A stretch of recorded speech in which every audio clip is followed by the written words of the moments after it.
It has been 2 years now since Naruto left Konoha. He has been staying within Fire Country so far but stayed close to the border in case he had to hightail it out of there.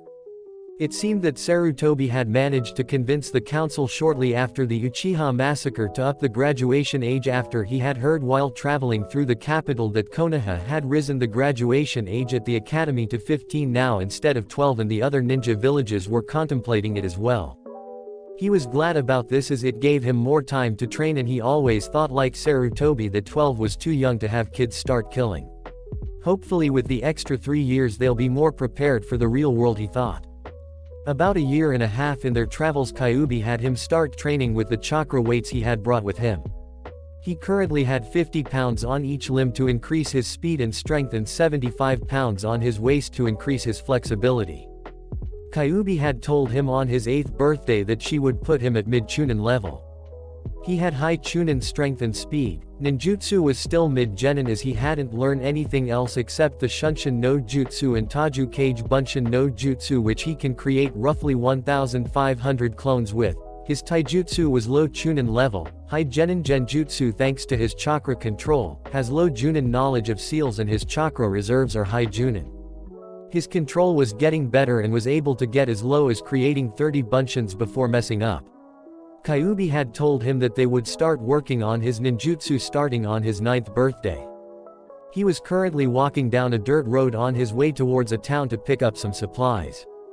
He was chatting with Kyuubi when he came upon a scene. There were 30 samurai guarding a carriage and in front of them were roughly 50 bandits and leading them looked like 3 shinobi that had slashes across their hitai. He inspected it and noticed they were leaf ninja. The oldest one was in his early 20s and was wearing a chunin vest while the other 2 looked like genin. The oldest and apparent leader ordered the bandits to charge while he and the other 2 went around attempting to flank them. Naruto watched on wondering what to do. He noticed the bandits were no match against the samurai's training which left the 3 ninja to him. He saw them jump from the trees heading toward the back of the carriage. He quickly drew 2 kunai and threw them at the genin and watched as they dropped dead with the kunai in the back of their skull. Surprised at what just happened to his allies, the chunin-looking man quickly stopped and spun around, putting his kunai in front of him in a defensive position. He noted his target was only a boy but also noted by his posture he had shinobi training. Not taking any chances he rushed toward Naruto. Naruto noticed the man charging him and threw some shuriken at him only for the man to block them. He charged the man as they lock with their kunai against each other. The man attempted to punch Naruto in the head only for him to duck and swing his leg around, knocking the man on the ground.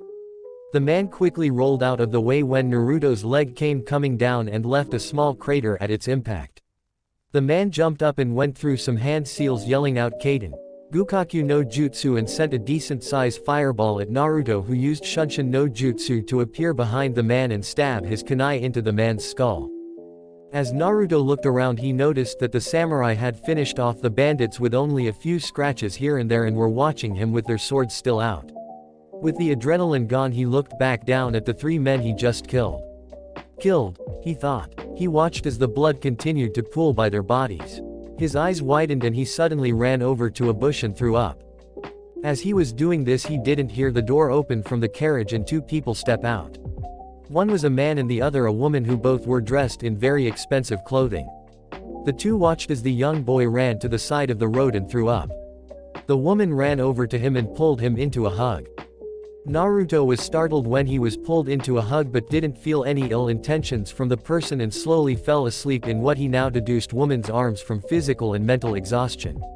She gently picked him up and let his reed rest on her shoulder and walked back to the group. The man watched his wife comfort the boy and walk back to them. He heard the captain of the guard speak. Judging by the way he fought I'd say the boy has had ninja training. Pretty advanced training too for someone his age to be able to take down 2 genin level nuke nin and 1 chunin level nuke nin. The man nodded his head and added, I agree. Judging from his reactions I'd say that he just made his first kill today as well. Take care of the bodies. Find out who the ninja were and send a report of their identities to Konoha that 3 of their nuke nin have been taken care of. Do not mention the boy in the report. We will also be taking the boy with us. I'm sure my wife will want to make sure he's okay when he wakes up. The captain saluted the man and said, "Hi Lord Nobunaga." As his wife stood next to him, he got a good look at the boy. If he is who I think he is, then it's not that surprising at how strong he is already. He thought, let's put him in the carriage. We'll take him with us to the vacation house and take care of him there. His wife nodded at him and gave him a kiss on the lips before stepping back into the carriage, him following right behind her. When Naruto woke up and noticed he was in a room, he looked around and spotted his equipment on a table, so he got up and put them on and left the room. As he walked down a set of steps, he spotted a man resting on a couch in the living room and a woman making something in the kitchen. He coughed to get their attention once he reached the bottom of the steps. The woman looked at him with a smile on her face as she walked over to him and hugged him. He was a bit shocked but hugged her back. After a few seconds she pulled back and asked, "How are you doing? Are you hurting anywhere?" Naruto shook his head and said, "No mom, I'm fine. Thank you. Could you tell me where we are and who might you be?" She herded him over to a table and sat him down. He noticed the man sit up from the couch and took a seat next to him at the table. She asked Naruto, "Would you like anything, sweetie?" Naruto looked up at her, would tea be okay?" She smiled at him and said, "Be right up." The man coughed to get his attention and said, "I'd like to thank you, young man, for protecting my wife and I from those bandits and ninja. Even though those bandits were no match for my guard, if it weren't for you, some men might have lost their lives against those ninja." Naruto looked down, remembering those that he killed.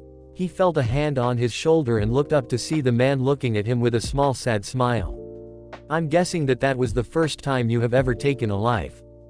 Naruto shook his head. "Yes," he said and looked back down. The man put his hand under his chin and lifted his head. "I know it is hard, but from what I have seen you do so far, I am guessing you wish to be a ninja.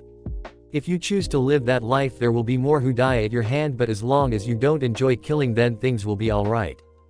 Naruto listened to the man's words and felt slightly better before saying, "Arigato. You still haven't told me who you are and where we are." The man looked at him with a twinkle in his eye. "Ah yes, excuse my manners. We are at one of our vacation houses, and that would be my wife, Madame Shijimi, and I am Nobunaga, daimyo of Hai no Kuni," he said. He looked at the boy's shocked face before chuckling. "And by your appearance I would say you are Namikaze Uzumaki Naruto, correct?" Now his wife was shocked before she ran over to Naruto, hugged him to her, and saying, "This is little Naruto. Oh, he's adorable. He looks just like his father," she ranted on. Nobunaga chuckled at his wife's antics before liberating the boy from her grip. "Honey, is the tea ready yet?" She blushed and said, "I'll be right back." With her heading back to the kitchen, Naruto seated himself in the chair before looking at the man. "Are you really the fire daimyo?" "Yes, Naruto, I am. I'm sorry for what has happened to you. There were so many times when I told myself to screw everything else and take you with me, but I knew that even though Minato and Kushina loved you, they would have killed me if I took you with me, most likely starting the Fourth Great Shinobi World War once your identity leaked out. By the way, Sarutobi sent me a letter shortly after you left the village. He was truly upset but understood your reasons for leaving." As Naruto was listening to him, Shijimi returned with 3 cups of tea and took a seat at the table, joining them. He looked to both of them and said, "So now what?" Nobunaga looked at him and said, "When you feel like it, you are free to go to continue your training. Just remember, you are always welcome in our home and can come to us whenever you need help."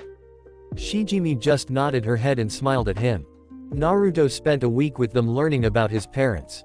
He gave them each a hug and promised to visit them again before he returned to Konoha. Nobunaga told him before he left, "Don't worry, I have already told my guards to not mention a thing about you here or in the report I sent to Sarutobi about those missing nin." Naruto nodded his thanks and left to continue his training.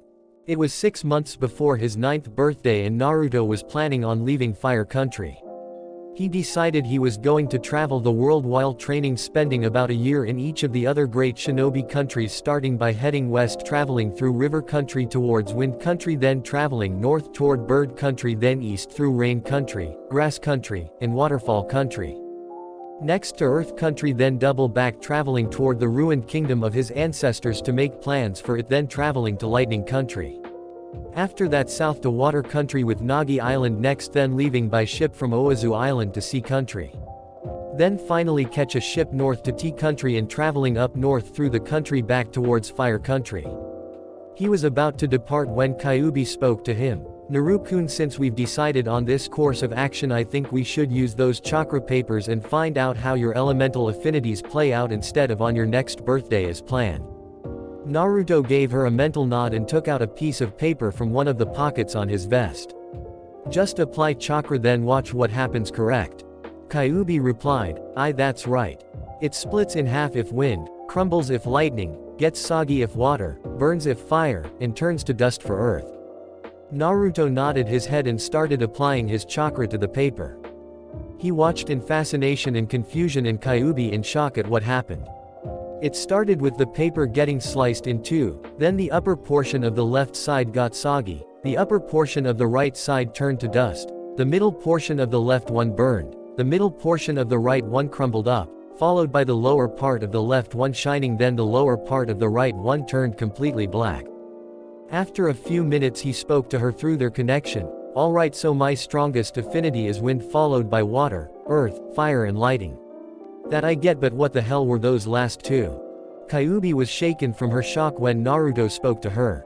She shakily replied, "I don't know how this is possible, but those last two were the other main elements." She was cut off as Naruto asked her, "Other main elements? I thought that there were only 5 main elements." "No. There are actually 7 main elements. The 5 well-known elements and then the other 2. Light and dark." Naruto replied, "Light and dark? I've never heard of those before. Is the darkness element like the bloodline the Nara use?" Kyuubi shook her head. "They use a much weakened version of the darkness element." Naruto just stood there then thought, "How come I have never heard of these elements before?" "That is because these elements haven't been used in centuries. The only human who was able to use those elements was the Rakuto Zenin," Kyuubi replied. Naruto just shook his head at the new information then said, "Well, for now we'll leave it at that. Maybe you can go through your memories to see if you know of any ninjutsu he used with those elements. I'd rather wait till I have a good grasp on the others first before I even start on those 2. Kyuubi gave him a mental nod and said, "Will do, Naruto-kun." Naruto was a week from the border between Fire and River Country. He noticed there was a storm approaching fast, so he looked around for some cover. He eventually found a cave entrance that was covered in vines. He cut them out of the way with a kunai and walked in when it just started pouring. He continued into the tunnel when he noticed a red glow at the other end. As he got closer to it, the hotter it got in the cave.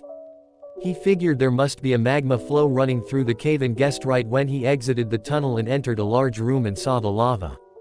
It was quite a sight. But when he looked back up, he was amazed at what he saw. On the other side of the room, carved in the wall, was a picture of a phoenix, and with the glow from the magma it looked quite real. He noticed that in its mouth looked what appeared to be a scroll. He looked around and noticed that the only way to get there was to travel along the walls. He applied chakra to his feet and began walking up the wall, then towards the scroll. As he got closer he could see the details in the carving, and when he approached the scroll took it out of its mouth, wary of any traps. When he landed in front of the tunnel again, he opened the scroll and noticed that it was a summoning scroll, but there were no names on it. Kyuubi was watching Naruto and was surprised when she saw the phoenix. She had a pretty good idea at what summon that scroll was for. "Naikyu-chan, how do I sign this contract?" Kyuubi was a little hesitant in replying. If this was what she thought it was, then it would be a powerful ally if Naruto succeeded. She knew though if anyone could do this then her Naruto-kun could. "Draw some blood and write your name in the first slot in the scroll, followed by leaving your fingerprints for the hand you're going to use for the summoning. After that do these hand seals: boar, dog, bird, monkey, and ram. Then draw some blood again on your hand, then apply as much chakra as you can for your first time and slam your hand onto the ground and say Kuchio's no jutsu," Kyuubi informed him. He did as instructed and summoned as much chakra before he slammed his bloody hand on the ground, yelling Kuchio's no jutsu. A large puff of smoke appeared, covering most of the room. As it dissipated his eyes were wide at what he saw. It was a phoenix and it was huge, about the same size as the famous Gamabunta when its wings weren't stretched out. He was shaken out of his stupor when it spoke. "I see someone has finally signed the phoenix summoning contract." It looked down at Naruto and said, "And a very young summoner as well." I can sense great power within you, but before I let you use my clan you must pass a test. Naruto looked at the creature and said, "Test? What kind of test?" The phoenix looked at him in the eye and said, "A test of the heart. We of the Phoenix clan are one of the 4 legendary summons. To be able to use us, the summoner must have a pure heart and soul. Do you wish to continue this test? If you shall fail you will die to keep the location of the scroll safe." Naruto looked the phoenix in its fiery eyes with his own burning with determination. "I accept. I will not fail. I have too much to do to die now, and I won't let Q-chan die either." The phoenix said, "Very well. We shall see if you are worthy of the phoenix contract," and with that Naruto was engulfed in fire. The phoenix watched through Naruto's memories and watches his heart and soul remained pure and became only stronger. It was quite surprised when it saw Shinigami and how he has the light and dark elements. It knew that this boy would make a great ally of the Phoenix clan and that the gods must have plans for the child, since the more matured of the Phoenix clan are able to use the light element including itself. It concluded the test and watched as the flames left the boy. "Congratulations Namikaze Uzumaki Naruto. You are the first summoner of the Phoenix clan. As I said earlier, we are one of the 4 legendary summons. I am quite surprised at what you have gone through so far. I believe we can also help you with your light affinity when you start training in it, as the more matured phoenixes within the clan including myself are able to use this element. I expect great things from you, child. Practice summoning with different levels of chakra to see what you summon. Before I leave, let me tell you who I am. I am the boss of the Phoenix clan, Fenikusu." Naruto nodded his head and said, "Arigato for giving me a chance, Fenikusu-sama. No need for formalities, child. I am much too old to care about those," Fenikusu chuckled. "Until next time, Fenikusu," Naruto said. The boss Phoenix nodded and disappeared back to the summon world. When Naruto went back to the entrance to the cave, he saw it was still raining, so he decided to take a nap after everything that's happened. When he opened his eyes, he saw the smiling face of Kyuubi. She tackled him and hugged him to her ample bosom, with him having a small blush. No matter how many times that happens, he just can't get rid of how good it feels. She pulled away from him and said, "You're amazing, Naru-kun. You have signed the contract of one of the legendary summons. I had a good idea that was who it belonged to, but I knew if anyone could gain their trust it would be you." He smiled at her as she hugged him to her bosom again. "Yup, today is definitely a good day," he thought. Naruto had made good time crossing through river country. He decided to stay for a month there working on his water manipulation before training for a year in wind country.